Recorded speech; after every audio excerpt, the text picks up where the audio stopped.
Hey everyone, and welcome to Dozen of Tech. I'm Daniel, and a couple of weeks ago, well actually a couple of months ago in November, I did a video on this. This is the top of the line late 2015 5K 27-inch Retina iMac. This is the maxed out version, and this thing is actually the most powerful Mac that you can get right now. So yeah, in some situation, it's actually more powerful than the Mac Pro, and I'll get to that in my benchmarks video, which is coming, well, soon. And by soon, I mean a few weeks. Yes, I still have a couple of videos that I really want to do on this thing. Benchmarks, a gaming video, the full review. But until then, this iMac actually came with some new accessories. It came with a brand new keyboard, a brand new mouse, and also a brand new trackpad. Now, normally I don't do videos on accessories, but these accessories haven't been updated for ages. The previous keyboard came out in 2007, 9 years ago. The Magic Mouse was introduced in 2009, so 7 years ago, and the Magic Trackpad came out in 2010, so 6 years ago.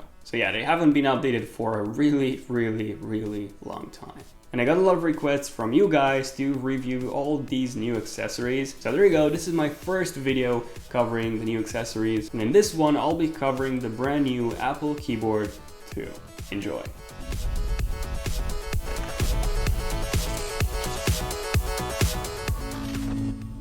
Okay, so when taking a look at both models, you can see that they both look pretty similar, although in reality, well, a lot has changed. First off, the entire keyboard is significantly smaller than the previous one. Actually, if we put the new one on top of the old one, you can see that the top bit has been completely removed. And if we compare the sides, you can see that the new one actually fits inside the previous model.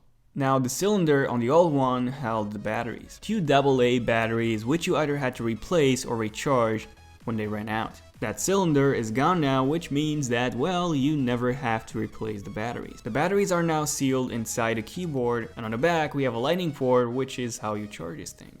Oh, I forgot to mention that you also get the lightning cable inside the box when buying this thing, so you don't have to buy, a separate one. Then the old on-off button on the previous model has now been replaced with this simpler switch with a green indicator when the keyboard is turned on. However, in order to repair the keyboard with a different computer, besides unpairing it from the Bluetooth manual, which would not work if the computer is not near you, on the previous keyboard you could manually unpair it by holding that on-off button, but now since the new model only has a switch, manual pairing is not possible anymore.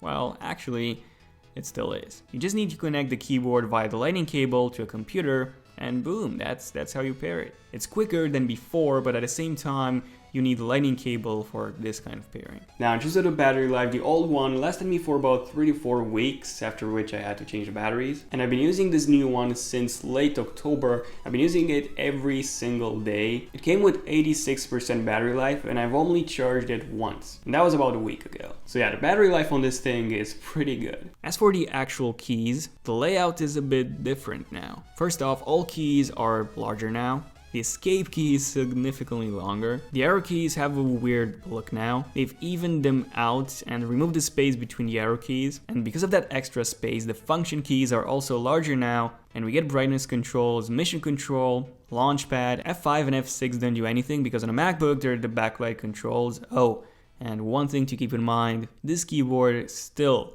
isn't backlit, which is quite of a disappointment. Then we have the media controls, volume up and volume down keys, and surprisingly we still have the eject button even though we haven't had any optical drives on Macs since 2012, so that's a bit weird as well. In terms of how the keyboard feels, because I'm guessing this is what all of you are here for, it actually feels really good. The keys themselves are now much slimmer than the previous one, although they're not as thin as on the 12-inch MacBook. Then the mechanism has also been improved. It's still a scissor-based one and not a butterfly one like on the MacBook, but there's almost no key wobble now. I mean, take a look at this. If I press the shift key on the side, look at how much it wobbles.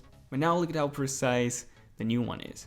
And this applies to all the keys. And even though I was skeptical when seeing this at first, when using this I'm about 30 to 40% more accurate than on the previous one, which is basically all you want from a keyboard. Yes, you want it to be comfortable, but more importantly, you want it to be accurate so that you can type faster and, accomplish more things even faster. And yeah, I believe this sums up pretty much everything. If I were to give this keyboard a score from 1 to 10, I would probably give it a 10 for its design. Also a 10 for its accuracy, because this thing is really accurate. It's by far the most accurate keyboard I've ever used. And then 5 or 6 for its functionality, because it's still not backlit, which a lot of keyboards at this price are. And speaking of the price, it's $100 or 80 pounds, which is actually way more expensive than the previous model. And that one was already pretty pricey. So in the end, should you get one? Well, if you get an iMac, a late 2015 one, you automatically get the new accessories. But if you have a different computer or even a Windows computer, should you get this as your keyboard? So even though I really like how it feels, it's really accurate, I still think it's pretty pricey for a keyboard.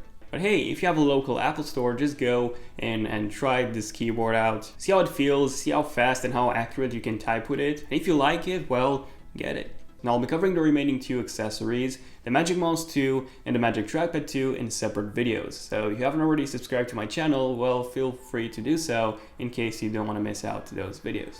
Speaking of missing out on my videos, well, if you are a subscriber, then don't forget to turn on notifications on both desktop and mobile. On mobile by simply clicking that bell icon next to my channel, so that you're notified whenever I upload a brand new video. Feel free to give this video a like if you have enjoyed it, and also let me know in the comment section down below, what keyboard are you currently using?